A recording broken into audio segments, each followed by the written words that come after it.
Greetings and salutations. Today we'll be covering the mysterious death of Mario Amado.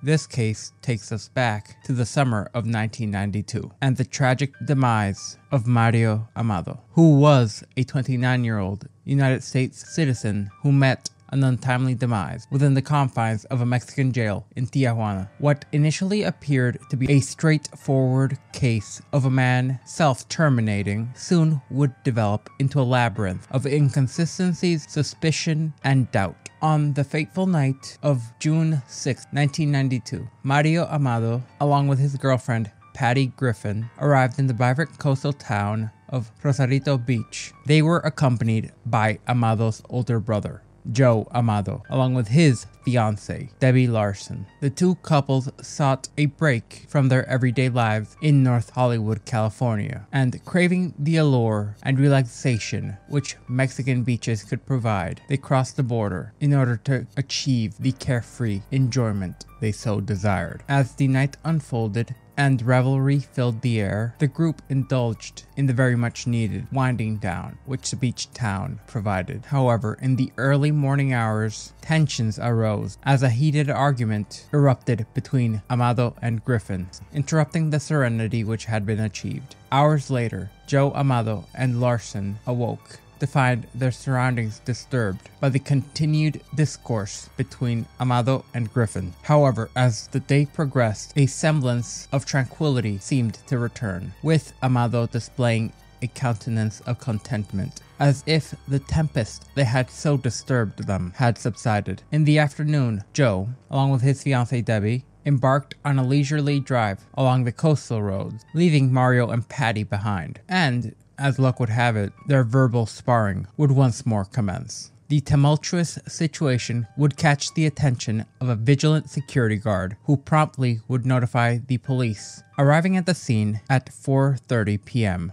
the responding officers were met with a distressed Griffin who would report Mario's intoxication and an alleged physical altercation which supposedly happened. However, she did sign a complaint accusing Mario of drunkenness and disorderly conduct. Mario, now in police custody, found himself confined to cell number 2, alongside 4 other inebriated cellmates. Officers went on to justify their decisions by claiming their intention was for Mario to sleep off the effects of the alcohol, mirroring the condition of his fellow detainees. Tragically, within a mere 45 minutes of his arrest, Mario's life would be cut tragically short. Mexican authorities quickly declared his death a self-termination, asserting that Mario hung himself in the presence of his seemingly slumbering cellmates. Yet, in a startling twist, subsequent examinations conducted by American forensic experts would paint a far different picture.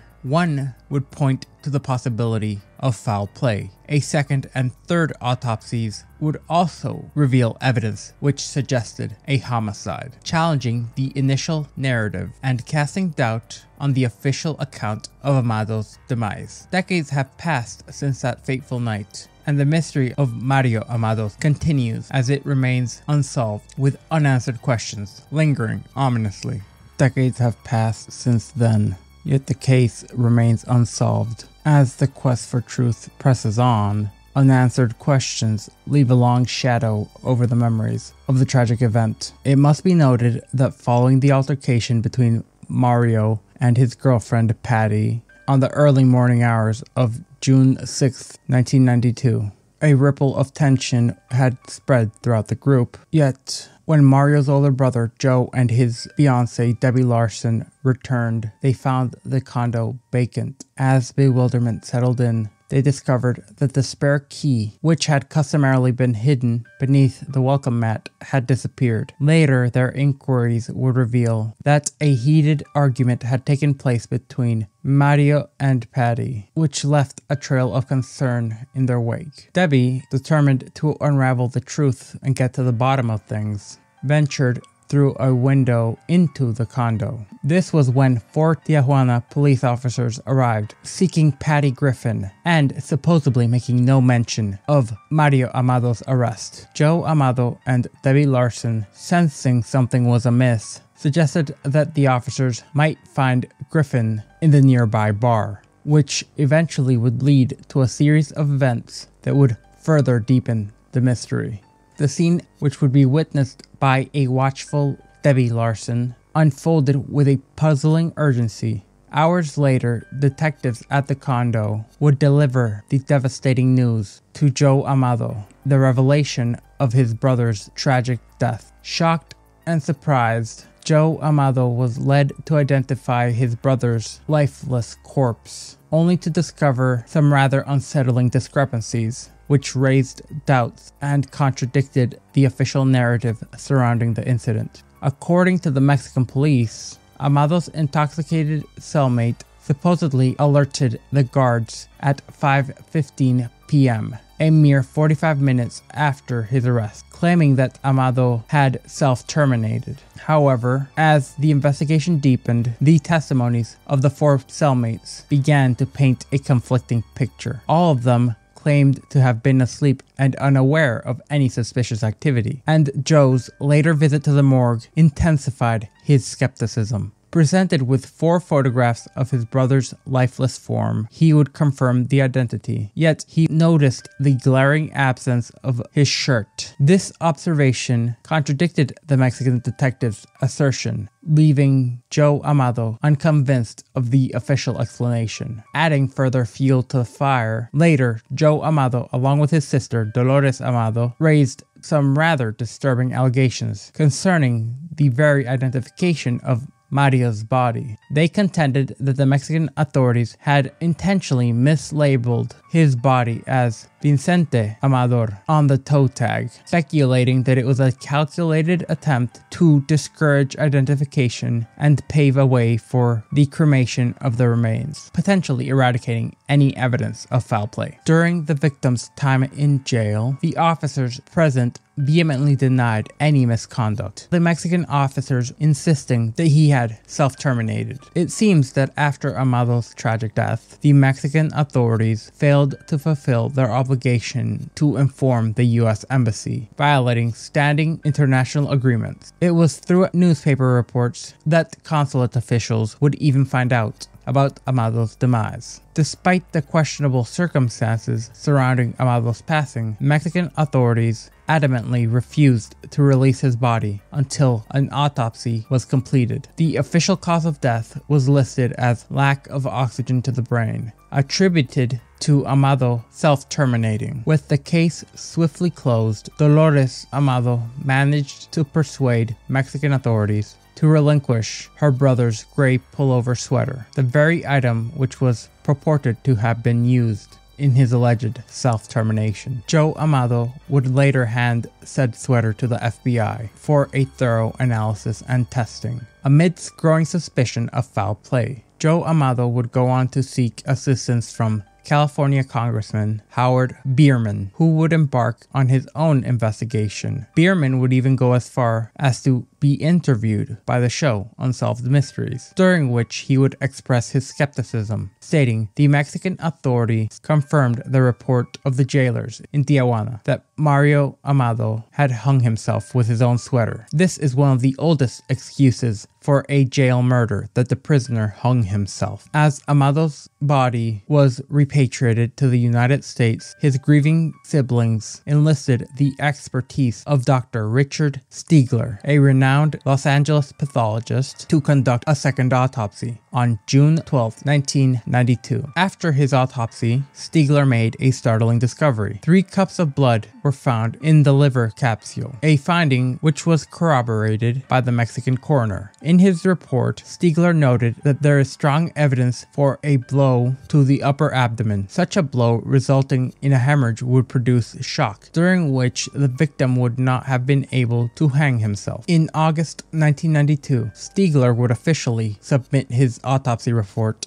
to the Mexican federal authorities, shedding further doubt on the official narrative. Several months later, Los Angeles County Chief Medical Examiner Laxhaman conducted a third autopsy, reaching a rather compelling conclusion. Laxhaman stated that he would not clarify this case as a self-termination, pointing to evident signs of blunt force trauma to the abdomen and neck compression as the likely cause of Amado's death. Congressman Bierman, sensing a potential cover-up, penned a letter to the Mexican President Carlos Salinas, urging a reopening of the case. In January 1993, Amado's body was once more exhumed. This time, the Kings County forensic pathologist Armand Doglinger took the lead and ultimately reclassified Amado's death in official records. His comprehensive 11-page report highlighted significant factors that cast doubt on the self-termination narrative. He revealed that Amado had been under the influence of a significant level of cocaine, and noted the toxicological pattern did not align with what a person experiencing a bout of depression, which would lead to self-termination, would have. Moreover, Dollinger's investigation uncovered unexplained fibers embedded in Amado's neck. During tests on the sweater at the FBI lab, there would be hints of the presence of a ligature, potentially caused by a rope or a narrow belt, noting that this would be the likely instrument of strangulation rather than the sweater itself. As the third autopsy provided compelling evidence which contradicted the official account, questions were raised on the validity of the Mexican investigators involved in the case. Further adding to the intrigue surrounding the case, Joe Amado experienced a glimmer of hope when Mexican authorities arrested the municipal police officer Jose Antonio Verduzco Flores in May 1993, accusing him of Amado's murder. However, Joe Amado remained convinced that more than one police officer had been involved in his brother's slaying. Antonio and two fellow municipal officers had claimed that he had not arrived at work until after Amado's untimely death. The arrested police officer fueled accusations of a police cover-up. However, the case would take an unexpected turn in 1996 when a 3-judge panel overruled the conviction, suggesting alternative scenarios. They raised the possibility that Amado might have suffered from fatal injuries while roller skating before his arrest, and even supported the notion of his self-termination. This turn of events left Joe Amado with a renewed sense of determination to seek justice for his younger brother, which would inevitably draw attention to the ongoing issue of abuse of foreigners in Mexican jails. This was supported and highlighted by a 1993 article by Josh Mayer in the LA Times, pointing